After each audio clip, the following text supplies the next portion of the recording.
Учение Георгия Ивановича Гурджиева о развитии человека часто называют четвертым путем.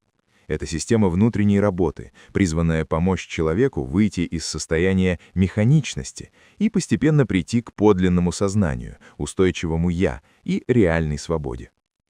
Исходная точка у Гурджиева радикальна. Обычный человек спит. Он живет автоматическими реакциями, привычками, стереотипами мышления и чувств, не замечая этого. У него нет единого «я». Вместо этого существует множество мелких, противоречивых «я», которые по очереди захватывают управление. То «я хочу», то «я не хочу», то «я решил», то «я передумал».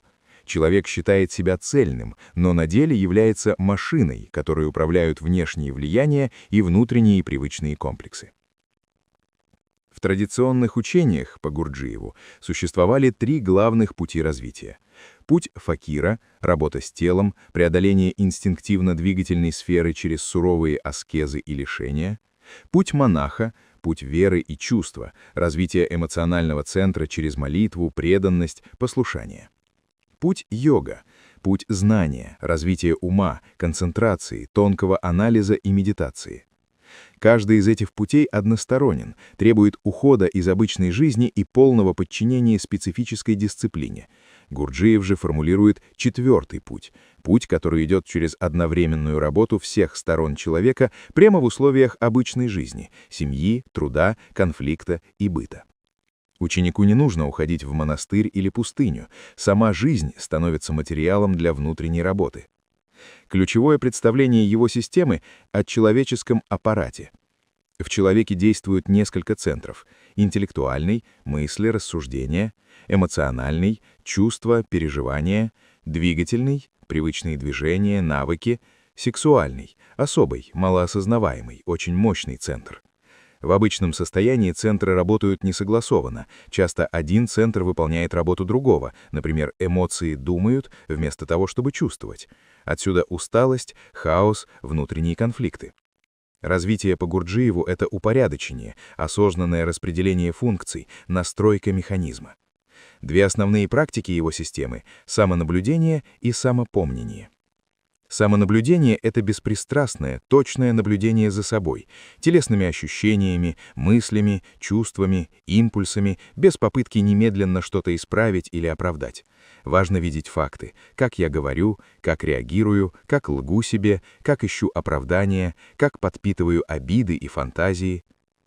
Самовоспоминание — особое состояние, когда человек одновременно осознает и внешний мир, и свое присутствие в нем. «Я есть, и я сейчас здесь».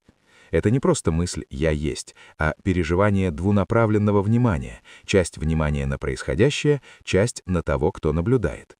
Гурджиев считал, что именно самовоспоминание открывает возможность рождения подлинного, постоянного «я».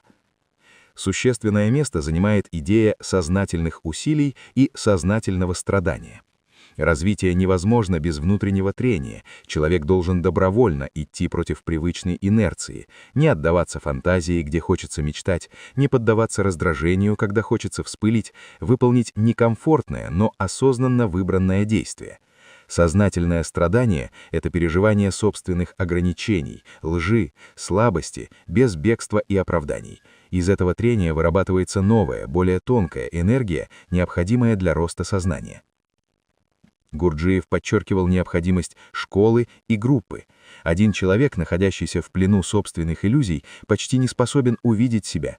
Учитель и товарищи по работе служат зеркалами, создают организованные шоки, ситуации, которые выводят из автоматизма и вскрывают ложные представления о себе.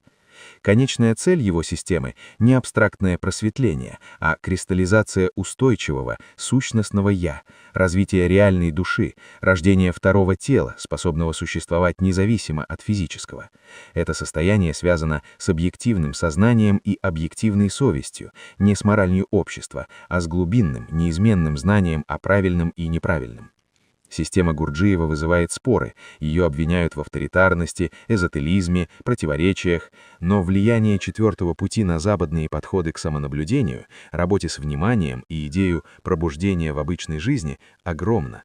Для тех, кто готов смотреть на себя без самообмана и использовать повседневность как поле практики, его учение остается одним из самых радикальных и требовательных проектов человеческого развития.